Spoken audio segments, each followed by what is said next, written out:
안녕하세요. 인연의 놀라움을 몸소 체험한 50대 여자입니다. 놀라운 인연을 뜻하는 표현이 이 세상엔 참 많죠. 운명의 장난, 운명의 발길질, 운명의 굴레 등등 말이죠. 그만큼 인연이란 신의 뜻 혹은 하늘의 농간인 건 아닐까 할 정도로 아이러니한 것 같습니다. 저 또한 그 아이러니하면서도 놀라운 일을 몸소 겪어봤습니다. 인연에 관한 많은 표현 중 제게 그 놀라운 인연은 신의 선물이었다고 얘기할 수 있겠네요. 그리고 그때 일을 저와 같은 이 채널의 애청자분들께 공유해보고 싶어 이렇게 사연을 보내게 됐습니다. 저는 가난한 집에서 자라 형편이 비슷했던 남편과 결혼을 했어요. 비록 어른들 소개로 만났지만 우린 사이가 굉장히 좋았습니다. 남편은 굉장히 따뜻하고 착한 사람이었어요. 저와 아들을 많이 위하고 가족을 사랑하던 좋은 사람이었죠. 때문에 그런 남편에게 잘하려다 보니 우리의 금슬이 더 좋아졌던 것 같아요. 여보, 장모님께 보약 좀 지어서 보내드렸어. 저번 명절 때 요새 기력이 전 같지 않다고 하신 말씀이 자꾸 생각나더라고. 대학 시절 병으로 시부모님을 모두 잃은 남편은 오빠 부부 함께 살던 저희 엄마에게도 좋은 사이가 되어주었습니다. 엄만 저희 아들이 8살 때 돌아가셨는데 돌아가시기 전엔 이런 말씀도 하셨죠. 내가 참 복이 많은 사람이야. 자식들도 착했지만 며느리도 사위도 참 천사 같은 사람들이 찾아와 주었지. 애미랑 김서방 덕분에 내가 우리 아들, 딸 걱정은 내려놓고 바깥 양반 곁으로 갈 수 있겠어. 착했던 만큼 남편은 매우 성실하기도 했습니다. 아무리 몸이 아파도 무조건 출근은 거르지 않던 사람이었죠. 이 가난에서 벗어나려면 우리 같은 서민들은 몸이 부서져라 일하고 열심히 돈을 모으는 수밖에 없다면서요. 절대 아들에겐 이 가난을 물려주기 싫다는 남편에게 도움이 되기 위해 저 또한 식당 설거지를 하며 열심히 보탬이 됐습니다. 그렇게 돈을 모으며 우린 조금씩 가난에서도 벗어나 행복한 삶을 살아가고 있었어요. 재수 씨, 저 왔습니다. 와, 형식이 아저씨다. 아이고, 우리 성민이 못 본 새 언제 이렇게 많이 컸어? 자, 이 아저씨가 용돈 주마. 여기 5만 원. 형식 씨 오셨어요? 어머, 애한테 무슨 용돈을 그렇게 많이 주세요. 안 그러셔도 괜찮아요. 영훈인 저한테 형제 같은 친구 녀석 아닙니까? 그럼 성민인 제 조카나 다름없는데 조카한테 이 정도가 뭐가 아깝겠어요? 그리고 여기요, 재수 씨. 오다가 정육점에 들러서 보니까 삼겹살이 아주 실하더라고요. 나중에 영훈이랑 성민이랑 같이 구워 드세요. 아휴, 매번 올 때마다 뭘 이렇게 사오세요. 빈손으로 오시라니까. 감사해요, 형식 씨. 대신 오늘 아주 배 터지도록 식사하고 가세요. 집에 가실 때 가져가실 반찬도 미리 싸뒀어요. 남자 혼자 살면서 밥까지 차려 먹는 거 쉽지 않잖아요. 남편에겐 아주 친한 친구가 한 명 있었습니다. 형식 씨는 우리가 결혼할 때 사회를 봐줬을 만큼 남편의 절친한 친구였죠. 지방에 살던 우리와 달리 서울에서 직장 생활을 하던 형식 씨는 1년에 한두 번 저희 집에 놀러 왔었어요. 처음엔 형식 씨 아내도 함께 놀러 왔었는데 저희가 결혼한 지 5년 뒤 형식 씨는 이혼을 하게 됐습니다. 원인은 그 여자의 바람 때문이었죠. 그때 형식 씨는 저희 집에서 술잔을 기울이며 씁쓸하게 말했었어요. 미안하다고 제 앞에서 무릎 꿇고 싹싹 비는데 그냥 가라고 보내줬어요. 이제 와서 법적으로 개싸움 해봤자 뭐 하겠나 싶어서요. 그 사람 애가 안 생겨서 결혼 생활 내내 많이 힘들어 했었거든요. 그러다 보니 부부 사이도 소원해지고 그 끝엔 결국 이 꼴이 났네요. 아, 이젠 전 재혼을 안 하려고요. 그 착한 사람에게 왜 이런 일이 생겼을까 싶어 참 안타까웠습니다. 그 뒤로 형식 씨는 이 재미없는 삶에서 저희 집에 놀러 오는 날이 유일한 즐거움이라고 말하곤 했죠. 남편도 저도 그런 형식실 많이 안쓰러워했어요. 그런 형식신 언제부턴가 저희 집에 잘 놀러 오지도 않고 연락도 뜸해지더군요.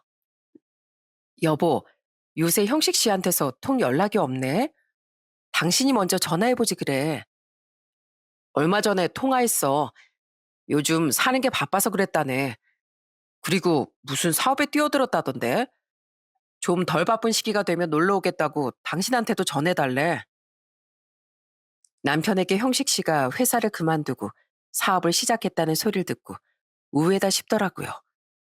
착한 사람이었지만 사업을 할 정도로 담력이 큰 사람이라곤 느끼지 못했었거든요. 그런데 연락이 뜸해진 지 1년 반쯤 됐던 어느 날, 저는 남편에게서 충격적인 소식을 듣게 됐어요. 여보, 형식이가, 형식이가 세상을 떠났대. 그 바보 같은 놈이 스스로 자기 목숨을 끊어버렸대. 형식 씨는 못 본 사이 무슨 일이 있었는지 그만 극단적인 선택을 했던 겁니다.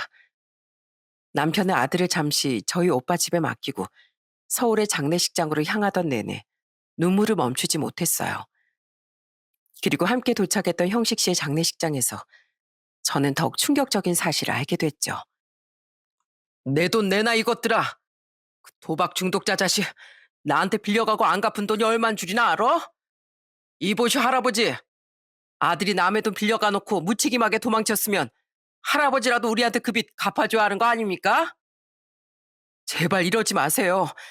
저희 아버지도 우리 형제들도 다 형식이 그 자식한테 속아서 빌려준 돈이 한무더기입니다. 사업은 개뿔, 그 나쁜 녀석. 어떻게 도박에 빠져서 가족들 재산까지 다 탕진해 버릴 수가 있단 말이에요. 죄송하지만 우린 그 돈 갚을 의무도 없고 애초에 그럴 돈도 없습니다. 장례식장은 잔뜩 화가 난 빚쟁이들로 인해 아수라장이 돼 있었어요. 형식 씨 형제들과 늙은 할아버진 그런 빚쟁이들에게 시달리고 있었죠. 그러니까 형식 씨는 그동안 사업을 한 게 아니라 도박에 빠져 있었던 거더라고요. 저는 놀라서 남편에게 말했어요. 세상에, 이게 무슨 일이야? 그 천사 같은 형식 씨가 사람들한테 사기를 치고 다녔다고? 도박에 빠져서? 여보? 말도 안 돼. 이럴 리가 없어. 그 녀석이 절대 나한테 이럴 수가 없다고. 그런데 놀라기만 한 전과 다르게 남편의 표정엔 절망이 가득했습니다. 뭔가 이상함을 느낀 저는 망연자실해 보이는 남편을 흔들며 채근했어요. 왜 그래? 설마, 아니지? 들어보니까 형식 씨 자기 가족들한테까지 거짓말로 돈을 뜯어간 것 같은데 당신한테까지 돈 빌려갔던 거 아니지? 당신 나한테 그런 말 없었잖아. 미안해, 여보. 난 그냥 당신이 알면 혹시라도 반대할지도 모른다고 생각해서. 근데 당신도 알잖아. 형식이가 내가 얼마나 믿는 친구였는지. 난 그래서 꼭 갚겠다는 형식이 말을 믿고 그 큰 돈을 빌려줬던 거야. 난 정말 걔가 나한테 거짓말을 했을 거라고 상상도 못했다고. 도저히 이 상황을 믿을 수가 없더군요. 남편은 사실 몇 달 전 형식 씨가 회사 앞으로 찾아와 자신에게 돈을 부탁했다고 털어놨어요. 실은 자신이 큰 사업에 뛰어들었는데 아무래도 창업 초기인지라 투자 금액이 부족하다면서요. 이 사업은 꼭 될 사업이니 형식 씨는 자신을 믿고 남편에게 투자해 달라는 부탁을 했다고 해요. 더 저를 절망케 했던 건 친구를 철석같이 믿은 남편이 무려 대출까지 받아서 돈을 마련해 줬다는 겁니다. 그동안 우리가 힘들게 모아뒀던 거의 전 재산에 더해서 말이죠. 미안해, 여보. 내가 어떻게 해서든 그 빚 다 갚고 돈도 다시 모을게. 그 일로 남편은 아주 크게 절망했습니다. 한순간에 친구도 잃고 집안도 무너졌으니까요. 저 또한 그동안 힘들게 번 돈이 한순간에 사라졌다는 사실이 도저히 믿기지가 않았어요. 하지만 무릎까지 꿇고 몇 날 며칠을 비는 남편에게 차마 더는 원망의 말을 쏟아내지도 못하겠더라고요. 저 몰래 그 큰돈을 빌려준 건 물론 잘못이었지만 저도 남편만큼 형식 씨 정말 많이 믿었거든요. 또한 저희 친정엄마가 돌아가시기 전까지 엄마께 자식들보다 잘하던 사람이었던지라 저는 두 눈 꾹 감고 남편을 용서하기로 했던 거예요.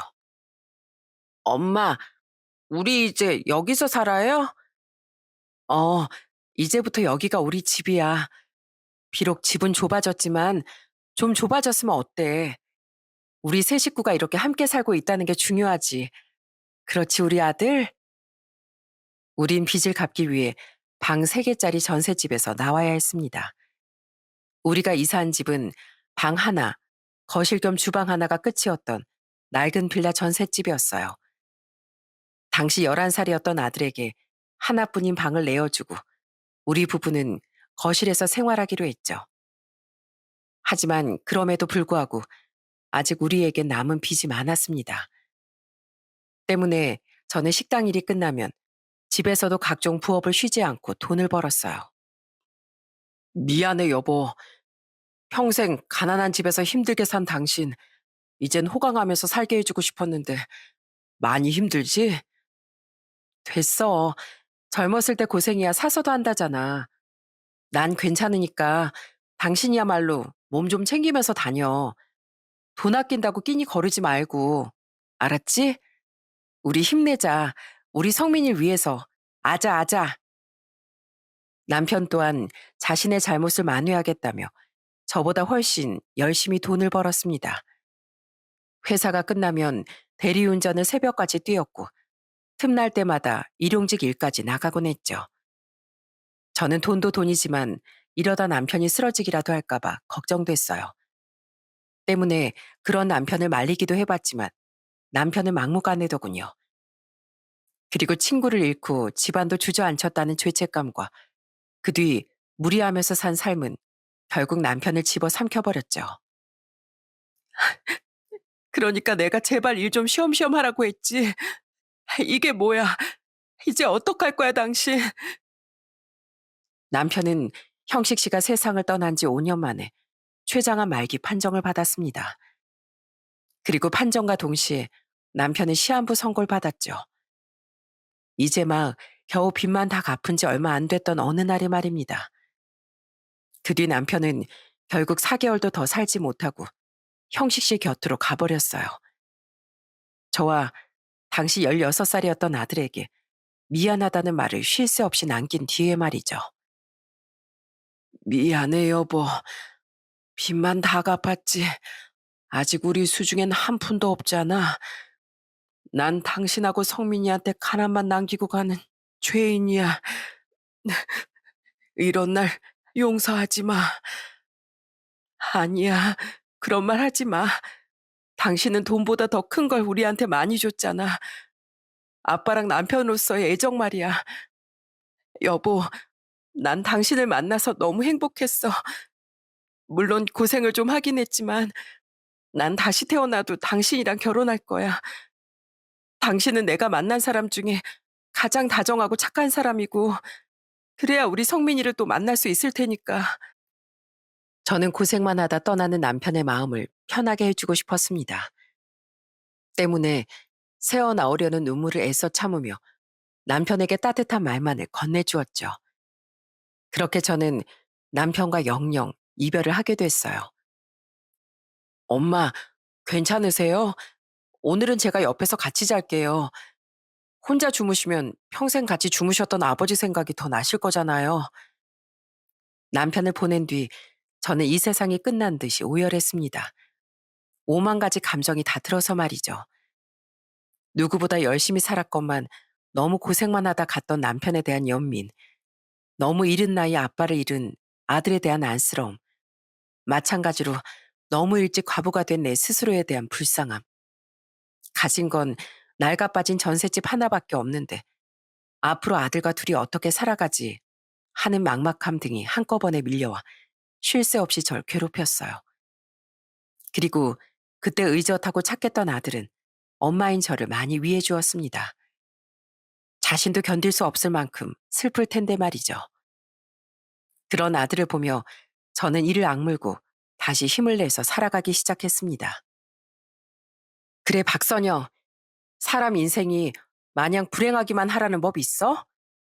아둥바둥 살다 보면 다 사라지겠지. 넌 엄마야. 힘내자, 힘.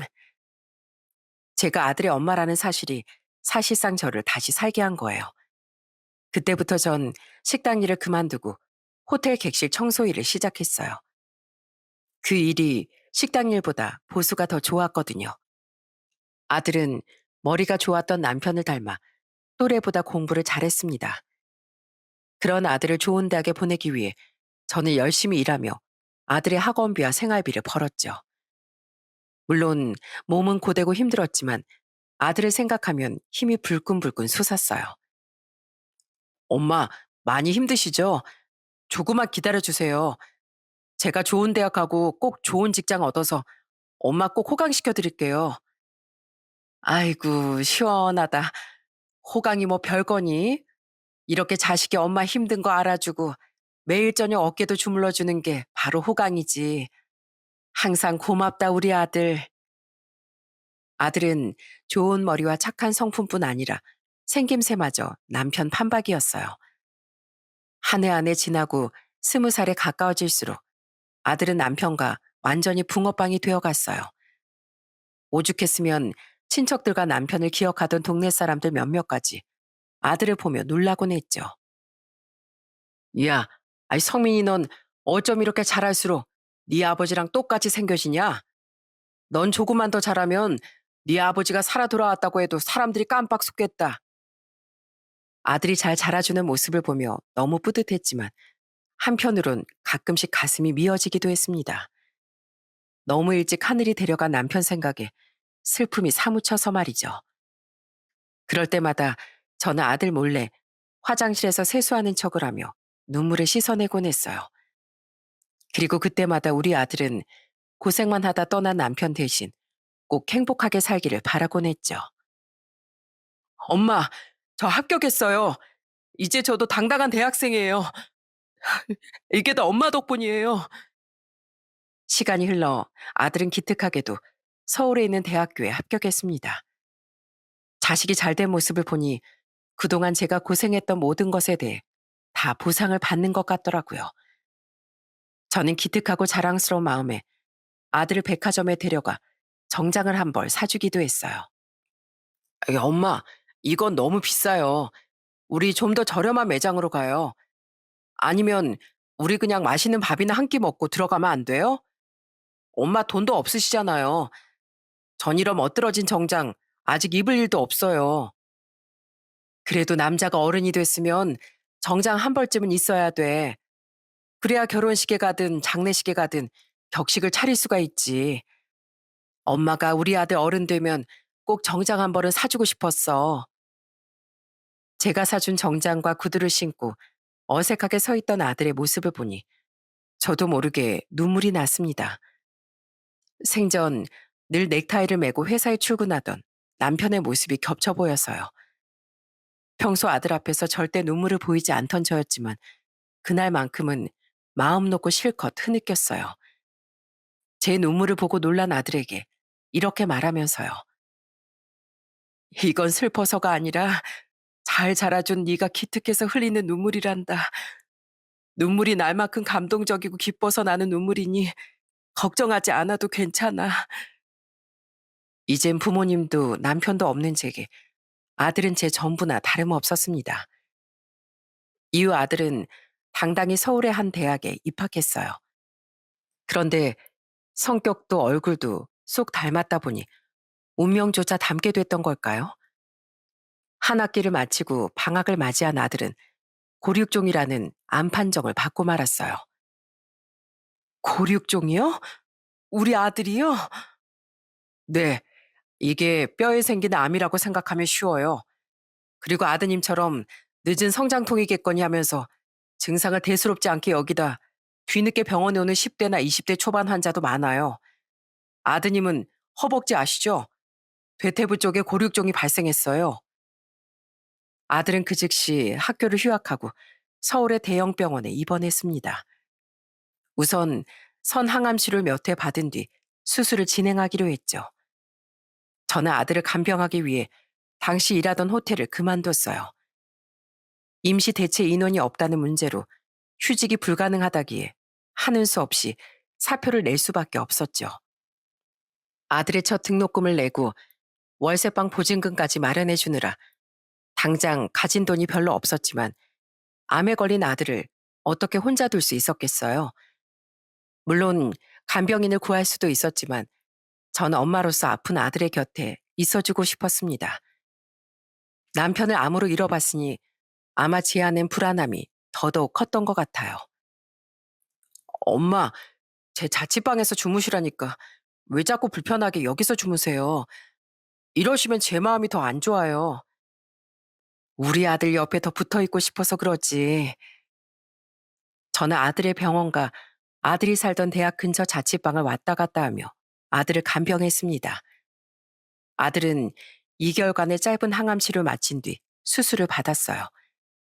다행히 수술은 성공적으로 끝났지만 아들은 오랜 시간 추가 항암과 다른 치료들, 그리고 재활 치료가 필요했어요. 아무래도 허벅지 뼈를 수술했다 보니 다시 전처럼 정상적으로 걸으려면 오랜 재활 치료를 병행해야 했죠. 때문에 아들은 수술을 받은 후 저희가 살던 지방의 병원에 입원해 항암과 재활 치료를 시작했습니다. 덕분에 저도 집으로 돌아와 다시 일자리를 구하기 시작했죠. 안 그래도 모아놓은 돈이 다 떨어져 가던 터라 저는 정말 간절한 마음으로 구직 자리를 알아봤어요. 앞으로의 생활비와 아들의 병원비를 계속해서 벌어야 했으니까요. 그러다 정말 운이 좋게도 저는 전보다 더 조건과 복지가 좋은 한 호텔 청소직에 취업할 수 있었습니다. 엄청나게 유명하거나 큰 호텔은 아니었지만 나름대로 이 지역에선 이름 있는 호텔이었죠. 안녕하세요, 선영 씨. 오늘도 고생이 많으세요. 식사는 하셨어요? 아, 네네, 사장님. 꼭 식사 거르지 말고 일하세요. 혹시 일하면서 애로사항이 있다면 꼭 저한테 말씀해 주시고요. 그럼 오늘도 수고하세요. 꽤 만족스러운 조건만큼이나 그 호텔의 여사장님도 좋은 분이었어요. 사장님은 저 같은 일개 청소부에게도 꼬박꼬박 머리 숙여 인사를 해주고 말을 걸어주던 사람이었죠. 명찰을 들여다보며 꼭 직원들의 이름도 불러주었고요. 그리고 평소 손님들만큼이나 직원들의 편의와 복지에도 신경을 써주던 분이라 직원들 모두 사장님을 존경하고 좋아하더라고요. 직장 갑질과 무시가 판을 치는 요즘 같은 시대에 참 보기 드문 사장이라는 생각이 들었습니다. 때문에 직장 스트레스가 전보다 덜해 저는 아들의 간병에 조금 더 신경을 쏟을 수 있었어요. 아들, 오늘은 별일 없었어?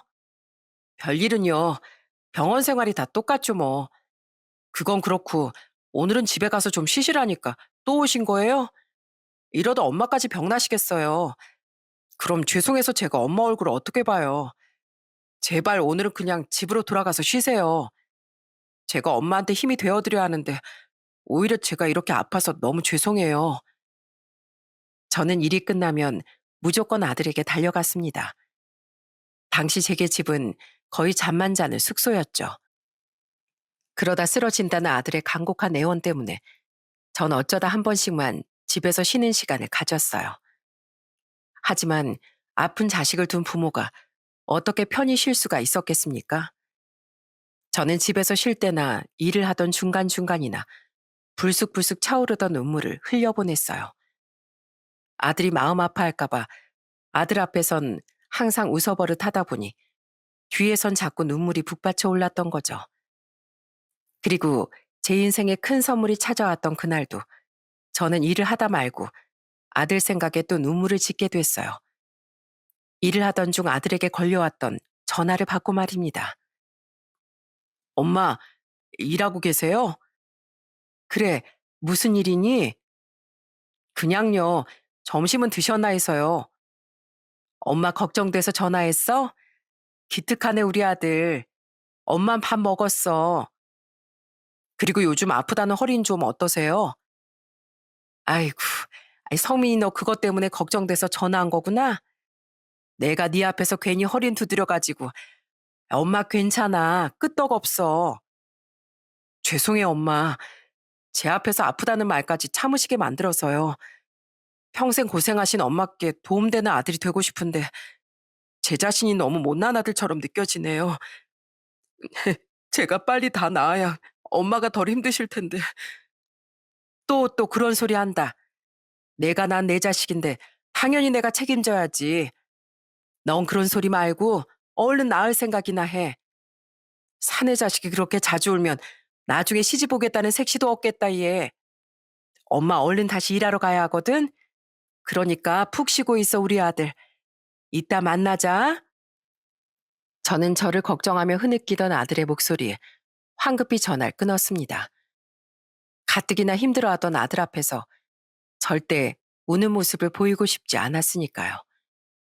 하지만 그날은 유독 차오르는 울음을 참기가 힘들어 저는 얼른 비상구 문을 열고 계단에 주저앉았어요. 그리곤 거의 인적이 없던 그곳에서 아주 서럽게 오열을 했죠. 휴대폰 배경화면에 있던 아들 사진을 연신 들여다보면서요. 세상에 신이 있는지 몰라도 참 너무 아십니다. 제가 전생에 나라라도 팔아먹었답니까? 왜 이렇게 저랑 제 가족에게만 시련을 주시나요? 아무리 나라에서 주는 혜택을 받는다고 해도 먹고 살 돈조차 급급한 제게 자꾸만 청구되던 아들의 병원비, 서울에서 내야 했던 수술비와 병원비조차 부족해 또 받게 됐던 대출금, 힘들게 간 대학을 한 학년도 마치지 못하고 휴학해서 투병을 시작한 아들. 이 모든 상황이 너무 서럽고 답답했어요. 먼저 떠난 남편이 너무도 보고 싶어 쉴 새 없이 눈물이 흘렀죠. 저기 괜찮으세요? 박선영 씨, 무슨 일 있으세요? 어디 아파요? 그런데 한참을 울고 있던 그때 누군가 다정히 제 어깨에 손을 올리며 묻더군요. 놀라서 고개를 들어보니 염려가 가득한 사장님의 얼굴이 보이더라고요. 사장님은 제 명찰을 보고 제 이름을 부르더니 민망한 듯 이렇게 말하며 제 옆에 함께 쪼그려 앉아주시더군요. 사, 사장님? 아니요, 그냥 전. 근데 여긴 어떻게. 통화할 일이 있어서 비상구 계단으로 나왔는데 아래에서 자꾸 울음소리가 들리더라고요. 처음엔 그냥 모른 척 할까 하다가 너무 걱정이 돼서 내려와 봤어요. 저 진짜 어디 아프신 거 아니에요? 걱정스러운 목소리와 다정한 눈빛, 그리고 저와 함께 계단에 쪼그려 앉아주는 따뜻한 모습에 저도 모르게 마음이 열리더군요. 사실 그때까지 전 친정 오빠에게도 속 시원히 하소연을 해본 적이 없었거든요. 그러진 않겠지만 괜히 오빠가 남편을 내심 원망할까 봐요. 하지만 저도 사실은 누군가에게 하소연을 하고 싶었던 모양이었더라고요. 왜냐하면 그때 진심으로 저를 걱정해주던 사장님에게 저도 모르게 제 사정을 다 털어놓게 됐거든요. 그냥 제 남편도 아들도 저도 너무 불쌍해서 자꾸 눈물이 났어요. 제가 바라는 건 오직 남들처럼 평범하게 가족들과 행복하게 사는 것밖에 없는데 그게 너무 쉽지가 않더라고요. 불쌍한 우리 아들. 전 그렇다 치더라도 이제 고작 20살 된 애가 무슨 잘못이랍니까? 그러셨구나. 그래도 선영 씨, 언젠가 꼭 좋은 날이 올 거예요. 아드님 수술도 잘 되셨다면서요. 사장님은 그런 제게 공감의 눈빛을 보내며 따뜻하게 위로해 주었습니다. 그런데 울음을 그치고 보니 사장님의 표정이 조금 이상하더군요. 사장님은 제 이야기를 듣는 내내 자꾸 제 손에 들려있던 휴대폰 속 배경화면을 흘끗거리셨어요. 그런 사장님의 표정은 굉장히 아리송해 보였죠. 그리고 사장님은 더 이상 궁금함을 못 참겠다는 듯 물었어요.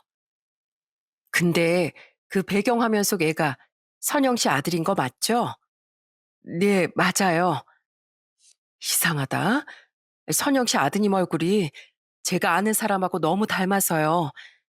처음에 무신고 봤을 땐 그냥 좀 닮았나 보다 싶었는데 아무리 봐도 너무 똑같더라고요. 혹시 돌아가셨다는 남편분 조남이 어떻게 되세요? 제 남편이요? 김영훈인데요. 혹시 제 남편하고 아는 사이세요? 깜짝 놀랐습니다. 사장님에게서 제 남편에 대한 질문을 받을 거라곤 생각 못 해봤으니까요. 그리고 더욱 놀라웠던 건 사장님이 진짜 제 남편을 아는 것 같았다는 거예요. 왜냐하면 제 남편의 이름을 들은 사장님은 정말 소스라치게 놀라며 재차 되물었거든요. 김영훈이요? 혹시 남편분 예전에 서울에서 대학을 나왔다던가요? 네? 네. 그렇게 들었어요. 혹시 제 남편을 아세요? 저는 가정 형편상 중간에 대학을 중퇴하고 고향으로 돌아왔다던 남편의 말을 떠올리며 대답했습니다. 그러자 사장님은 갑자기 눈물을 뚝뚝 흘리더라고요. 그리고 그런 사장님의 입에서 나온 남편과 인연은 제게 엄청난 놀라움을 안겨줬어요. 알다마다요. 제가 아주 오랫동안 잊은 적 없던 사람인걸요. 사실 저 영훈이 오빠랑 결혼할 뻔한 사이였어요. 우린 대학 시절 선후배 사이였거든요. 겨, 결혼이요?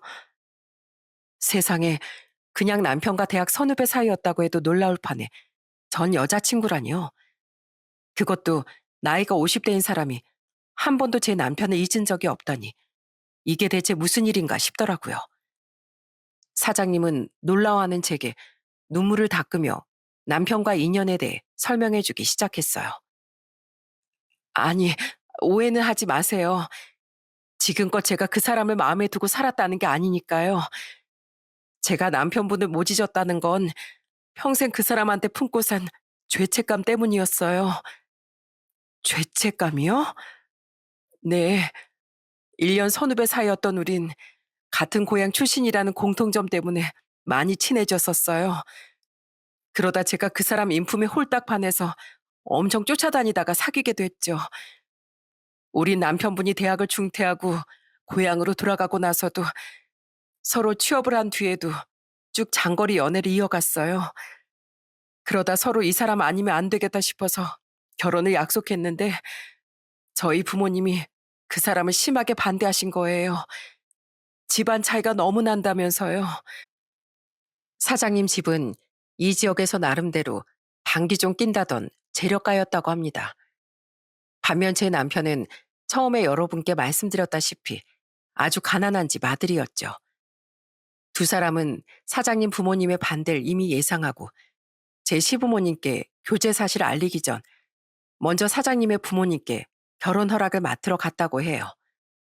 그런데 사장님의 부모님은 무려 처음 제 남편을 봤던 날 남편에게 찬물 한 양동이를 끼얹곤 쫓아내 버렸다더라고요. 감히 버러지 같은 게 우리 귀한 막내딸을 넘봐? 이 거렁뱅이 자식아, 찬물 맞고 정신이나 차려라. 또 찾아오면 아주 평생 쩔는발이 만들어버릴 줄 알아?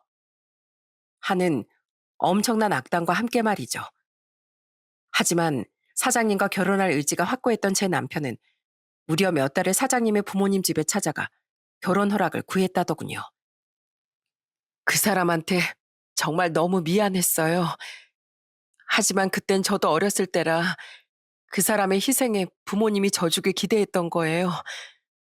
때문에 갈 때마다 욕설을 듣고 찬물에 소금 세례 뺨까지 맞던 그 사람에게 자꾸 부탁했던 거죠. 오빠, 우리 조금만 더 버텨보자. 분명 우리 부모님은 나한테 져주실 거다. 난 꼭 오빠랑 결혼하고 싶다. 이렇게요. 그런 저한테 그 착한 사람이 어떻게 더 이상 못하겠다는 말을 했었겠어요. 그 몇 달 동안 남편분이 수모를 겪게 한 원인 제공자는 사실 저였던 거예요. 저희 부모님이 아니라 옆에서 이기심을 못 이기고 부추긴 저요. 심지어 남편은 사장님의 부친이 던진 재떨이에 맞아 다친 적도 있었고 사장님 모친의 구두에 짓밟힌 적도 있었다고 합니다. 그 이야기를 듣는데 저까지 너무 모멸스러워서 치가 떨리더라고요. 사장님은 그 이상 어떻게 더 후회스러운 표정을 지을 수 있을까 싶을 만큼 암담한 표정으로 이야기를 이어갔어요. 그런 그 사람을 보고서야 드디어 저도 깨달은 거예요. 우리 부모님은 절대 바뀌지 않으실 거고 이 이상 더 버티면 그 사람만 더 불행하게 만들 거라는 걸요. 그래서 저 그 사람을 위해서 이별을 통보했어요. 착한 그 사람이 절 혹시라도 붙잡을까 봐 난 가난뱅이랑 더 이상 불행한 미래 꿈꾸면서 부모님께 상처드리고 싶지 않다는 말로 아주 냉정하게요. 아직도 잊지 못해요. 그런 저를 보면서 크게 상처받은 것 같던 그 사람의 표정이요. 제 남편과 헤어진 뒤 사장님은 회사를 그만둔 뒤 먼 미국으로 떠나버렸다고 합니다. 한국에 있으면 또 제 남편을 만날까 봐 사장님의 부모님은 적극적으로 미국행을 찬성했다고 하더라고요. 하지만 두 분은 그때만 해도 모르셨던 거예요. 제가 미국에서도 나중에 한국에 들어온 뒤에도 다른 남자를 만나 결혼하겠다는 마음을 영원히 버렸다는 걸요. 한 사람 가슴에 그런 큰 상처를 준 제가 다른 사람과 행복해질 자격이 없다고 생각했거든요. 물론 아주 오랫동안 그 사람을 잊지도 못했고요. 지금이야 이성 간의 감정이 아닌 미안함과 죄책감으로 제 안에 남아있는 사람이지만요. 결국 사장님의 부모님은 돌아가시기 전 두 분 모두 크게 후회하셨다고 해요. 우리가 부모된 이기심으로 그 남자를 반대해 평생 너를 독신으로 살게 만들었구나 하고 말이죠. 하지만 사장님은 부모와의 인연을 끊고서라도 제 남편과 결혼하지 않은 건 결국 자신의 선택이었다며 부모님이 아닌 자기 자신을 탓하며 살았다네요. 한국에 들어와 나중에 고향에 이 호텔을 인수한 뒤에도 전 남편분을 찾을 생각은 하지 않았어요. 분명 누군가 결혼해서 잘 살고 있을 테니 제가 그런 사람 앞에 나타날 자격은 없다고 생각했거든요. 그런데 이미 이 세상 사람이 아니라니 저도 몇 번 봤던 형식 씨가 그런 짓을 했다는 것도 남편분이 그렇게 갑작스럽게 떠났다는 것도 너무 믿기지가 않아요. 정말 착하고 좋은 사람이었는데 사장님은 결국 제 손을 붙잡고 엉엉 울음을 터뜨렸습니다. 저는 그제야 왜 그토록 남편이 성실하게 살았는지, 왜 그토록 가난을 싫어했는지 알 것 같았어요. 물론 누구든 가난을 싫어했겠지만 남편에겐 가난 때문에 심한 모욕을 겪은 기억이 남아 있었던 거죠. 그런 생각을 하니 저 또한 눈물이 후두둑 떨어지더라고요. 사장님은 제 손을 잡고 간곡하게 이런 부탁을 했습니다. 저 정말 평생을 남편분께 미안해하며 살았어요. 저로 인해 너무 많은 모욕을 겪은 사람이었으니까요. 저기 선영 씨, 너무 염치 없지만 제가 아드님 문병을 가볼 수 있을까요? 다른 마음은 없어요. 그저 그 사람 자식인 아드님이나마 얼굴을 꼭 한번 보고 싶어서 그래요. 좀 희한한 인연이다 싶긴 했지만 저는 알겠다고 대답했습니다. 이젠 남편도 세상을 떠난 마당에 제가 사장님에게 질투를 느낄 것도 아니고 무엇보다 사장님의 눈빛이 너무 슬퍼 보였거든요. 게다가 약 25년 가까이 남편에 대한 죄책감에 결혼도 않고 홀로 살아온 사장님에게 그 정도도 못 해드릴까 싶더라고요. 때문에 그날 일을 마친 뒤 저는 사장님을 데리고 아들의 병원으로 향했어요. 성민아, 인사드려. 아버지 오랜 친구분이시래. 네 문병을 꼭 오고 싶다고 하셨어. 아버지 친구분이요? 안녕하세요. 김성민이라고 합니다. 안녕? 성민아, 정말 네 아버지를 너무 많이 닮았구나. 생김새도 목소리도 전부 다 말이야. 사장님은 제가 아들에게 어떠한 사정도 자신이 제 직장 사장이라는 것도 알리고 싶어 하지 않았어요. 저 또한 아들에게 구태여 그런 사정을 이야기하지 않는 게 좋겠다고 생각했죠. 때문에 저는 어리둥절해하는 아들에게 사장님을 그저 남편의 친구라고 소개했어요. 아들은 그런 사장님께 예의 바르게 인사했고 사장님은 왈칵 눈물을 터뜨리며 그런 아들의 손을 꼭 잡더라고요. 그날 사장님은 꽤 오랜 시간 동안 아들의 곁에 앉아 이런저런 이야기를 나누다 가셨습니다. 너 공부 되게 잘한다며? 학교도 좋은 대학 들어가고 네, 엄만 제가 아버지 닮아서 머리가 좋다고 하셨어요. 맞아. 네 아버지 참 똑똑하고 착한 사람이었지. 그럼 성민이 넌 꿈이 뭐야? 대학 졸업하면 뭐 하고 싶어?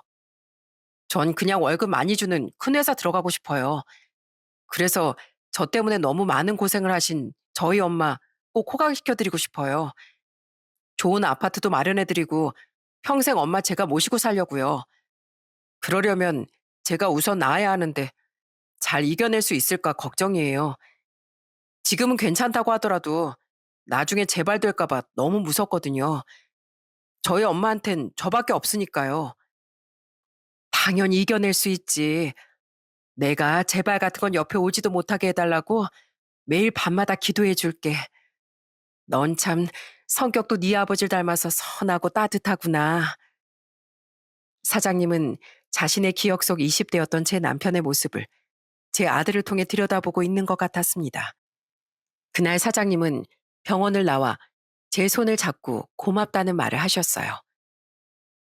내 남편의 전 연인을 누가 쉽게 자신의 아들에게 데려다 줄 수 있었겠어요. 선영 씨는 참 마음이 따뜻한 분 같아요. 하긴 그랬으니 그 사람이 선영 씨와 결혼했던 거겠죠. 저랑 헤어지게 된 게 그 사람한텐 오히려 다행이었겠네요. 오늘 너무 감사했습니다. 그리고 선영 씨, 그동안 혼자 씩씩하게 살아오신 사연 저한테 말씀해 주셔서 감사해요. 그런 선영 씨의 삶에 대한 태도에서 저도 많이 배웠습니다. 선영 씨는 정말 멋진 분인 것 같아요.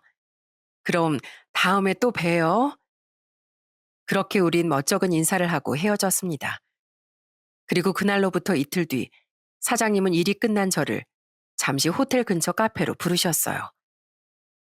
그냥 호텔에서 부르시지 무슨 일이세요, 사장님? 죄송해요. 병원에 얼른 가보셔야 할 텐데. 그래도 다른 직원들이 많은 호텔에선 이런 말씀 드리기 좀 그래서 여기서 뵙자고 했어요. 어떤 이야기요? 사장님은 잠시 망설이듯 눈앞의 커피로 목을 축이시더군요. 그리고 이어진 사장님의 말은 제 눈이 튀어나올 듯 휘둥그레지게 만들기 충분했어요. 선영 씨, 저번에 들어보니까 형편이 많이 어려우신 것 같던데 제가 도움을 좀 드리고 싶어요. 도움이요? 네, 우선 여태까지 성민이 앞으로 들었던 병원비, 치료비들, 그리고 앞으로 발생한 병원비들 전부 제가 대신 드리고 싶어요. 그리고 성민이 병원비 때문에 받으신 대출금도 갚고 생활에도 조금이나마 보탬이 되셨으면 해서 따로 2천만 원도 같이요. 네? 아니에요. 제가 그 큰 돈을 갑자기 덥석 왜 받나요? 제가 형편이야 좀 어렵지만 그렇다고 공짜 돈을 구걸할 정도로 궁색하진 않습니다. 괜찮습니다. 사장님은 아들의 병원비와 2천만 원이라는 제게 있어선 큰 거금을 제게 주고 싶어 하셨습니다. 놀란 저는 마구 도리질을 하며 거절했어요. 하지만 사장님은 제 손을 잡고 물기 어린 목소리로 연신 부탁을 하셨죠. 제발 받아주세요. 부탁드려요. 마음 같아선 더 도와드리고 싶은데 그럼 절대로 받지 않으실 것 같았어요. 선영 씨, 그때 말씀드렸다시피 전 정말 오랜 시간 동안 그 사람에 대한 죄책감에 시달리며 살아왔어요. 그러니까 제발 이렇게라도 제 가슴을 누르고 있던 고통을 덜게 해주세요. 저랑 저희 부모님이 남편분께 한 잘못, 아들인 성민이에게라도 이렇게 갚게 해주세요. 하지만 저는요, 선영 씨, 우리가 이렇게 만난 게 하늘이 선영 씨의 노력과 희생에 감동해서 내려준 선물이라고 생각해요. 아니면 오랜 시간 괴로워하며 산 제게 하늘이 베풀어준 자비일 수도 있겠네요.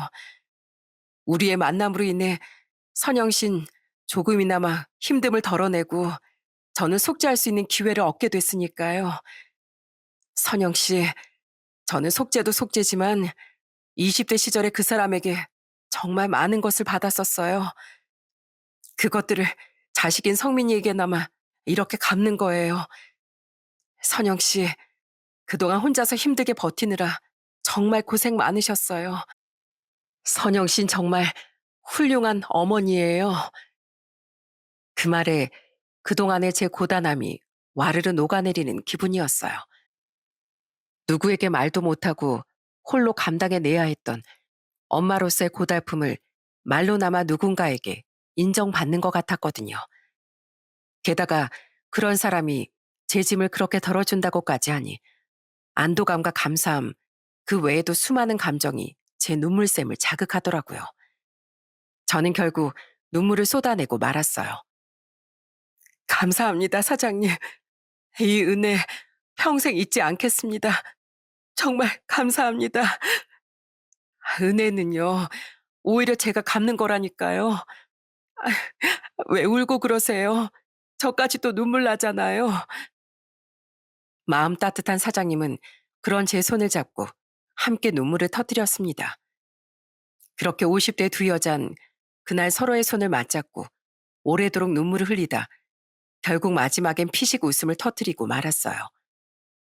서로 눈물 콧물로 범벅이 된 서로의 얼굴을 보고 말이죠. 그리고 그로부터 약 1년이 지난 지금 저와 사장님은 어쩌다 한 번씩은 밖에서 만나 커피 한잔하는 정도의 사이가 됐습니다.